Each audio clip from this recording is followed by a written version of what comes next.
guys might be asking, Matthew, do you have any sponsors? Well, guess what? Contract or no, I will never bow to any sponsor.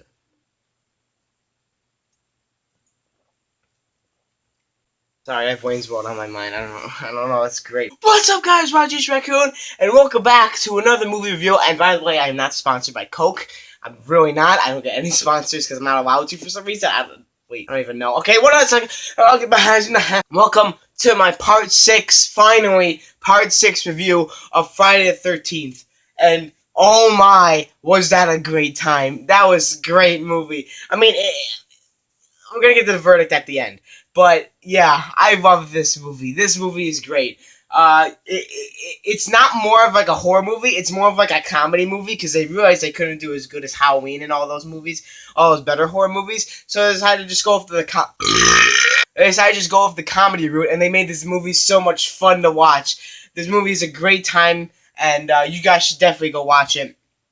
Is there any character development? Well, no, because you don't really need anything in this movie. This movie's great at what it's trying to do, and it succeeds at it. It succeeds at being a horror movie and a comedy movie. It's perfect. You don't need any characterization in this movie. You just don't. Alright, well, anyway, this movie is great. Tommy Jarvis is back as Tommy Jarvis, obviously. Tom Matthews, I'm pretty sure that's how you say his name because it's T-H-O-M. I don't know for sure. But he was also in the fan film Never Hike Alone, which you can get out on YouTube right now. It'll be in the cards up there or there. I don't know where it is, but you guys can go check that out. It's really cool. It's not as much of a horror movie as atmospheric. Maybe I'll do a review of that if I have enough time to watch it. And if you guys really want me to watch that movie, you can put it down in the comment section because if you guys want it, I will do it. But we're just kind of have to see. So okay, so this movie is more, yeah, like I said, comedy route. You know, like, and also, this movie is a good example. You don't need nudity in your horror movie to make it a good movie, okay?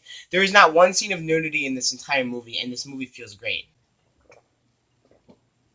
Okay, so I'm gonna have to leave my arm like this. I hope you guys don't mind because there's just like a bunch of bumps, and I had to put like some spray on it, and you can't like disturb it or anything. So hopefully you guys can just don't notice this at all. Okay, so this movie has a bunch of characters in it. A lot of people die, and you know it's one of those movies that like, oh, there's characters in here, oh, they're just gonna die. They're just used for the dying, but it's like almost like a joke of all the other movies because it's just like people break the fourth wall. There's a paintball scene. A paintball scene. There's a paintball scene where like Jason like grabs a guy and then he throws him against a tree and his face smashed against the tree and there's like a smiley face behind it and the blood like goes over the smiley face. Oh my god, this movie. But this movie has like characters in that don't really matter in this movie. But the thing is that you don't need real characters in this movie. It's just for entertainment's sake. All you really care about is for Tommy to find Jason and for him to do that whole thing. Anyway, there is a subplot in this movie where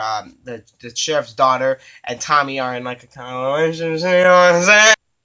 But this movie is just, there's just a lot of fun parts in it, and it's just so fun to watch. And is the atmosphere there? Well, when it's daytime, like the paintball scene, not as much. It's, you know, horror movies are a lot more scary when it's in the dark, obviously. But when it is the dark, it does give you like this really chilling feeling, and like people knowing about horror movies. Like the girl says, "I've seen enough horror movies to know that the guy in a mask is not a good." Not, well, I don't know what she said. Whatever. So this movie is just great on its own. Even though there's a subplot between the sheriff's daughter and Tommy, whatever, who cares? And this time there's actually kids in this movie. Wow! Finally, the camp counselors actually, you know, have kids to worry about, and that adds kind of like a good element to the movie because now you actually need to worry about the kids, not worrying about your own life, and that's like trying to double task between Jason, kids, and you yourself. So that's kind of like a nice like things to add to the movie, especially like especially one girl who's like scared, like she sees Jason like on the outside, and she's trying to tell like the camp counselors, oh, he's there, but she keeps telling that it's just a dream and you're just imagining it, and then finally comes around, boom, he's just done. Does this movie have the best kills of the series? I don't think so. I think it has the second best kills. Some of them are very inventive, but then the other ones are just because you know Tom Savini is not in this movie anymore, and you know that kind of loses a little bit because you don't really get to see the kill as much as all the other times. But it does have some pretty inventive ones that I wouldn't say are bad, and they're probably better than most of the ones in the series. But I would still recommend 4 for having the best kills, probably because Tom Savini was doing them at that time. So if you guys, this is bothering you, I'm so sorry. It's just not my fault. I don't know what happened, but just bites and stuff. I'm just sorry. Anyway, this movie, definitely go out and see it. I'm probably gonna end this review short because there's not really much to talk about this movie besides that it's actually really fun to watch. Like I said, one of the more annoying parts is that the sheriff won't listen to Tommy when he's trying to say that Jason's back. Oh yeah. Also, one of the things in the movie that really bothers me is that how Jason, when he comes out of the coffin, he's like when you see him in the coffin, he's like really skinny, but when he gets out, he's like really big. I mean, obviously, he's just a dummy, and then it goes into the real size. But you can kind of notice it, and then he gets even bigger. And he looks like he just put on clothes. So it's just that's one of the biggest parts of the movie. And there's also a lot of, other dumb things like then closing the door. But I have to admit that most of these characters, are pretty smart in this movie. Besides, like, all of the other movies where they're just idiots. But, yeah, there is some parts where, like, you need to do something to get this done. The idiot. Far, this is probably... Well, here's the real thing. Is it better than 4? No. And yes.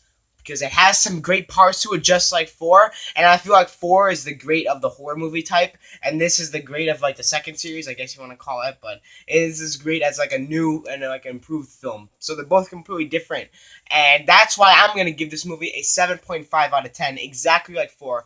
And if it isn't like 4, then I'm being like an idiot right now, or whatever the score was for 4, that's what it is. I'm pretty sure it's 7.5 or 8. I'm pretty sure it's 7.5. I said in my 4th that I think that 6 was going to be the best one. I was going to give that one an 8, but there was some parts in it that were, less. Even though Jason looks incredible in this movie. He looks so cool. And, he looks like mostly traditional, like, but he looks a lot better than... But this Jason does a pretty good job at being Jason in this movie. I have to give the guy credits because he does put up a pretty good performance, especially like lifting up the hand and looking. That was pretty cool. This movie has some of the best kills of the franchise, even though you can't really see them. But because Tom Savini's on the work, but it doesn't have like the best kills. Definitely 4 has them, in my opinion. But it does have some pretty good kills. It is one of the better movies of the franchise. But is it better than 4? No, and yes. It is better than 4 in some parts, and it's not better than 4 in other parts. That's why I'm giving it the exact same score. If you guys like the more horror movie type, I would definitely go out and see 4. If you like the more comedy route kind of, I would definitely go out and see 6. Because they're both really good chops at the franchise.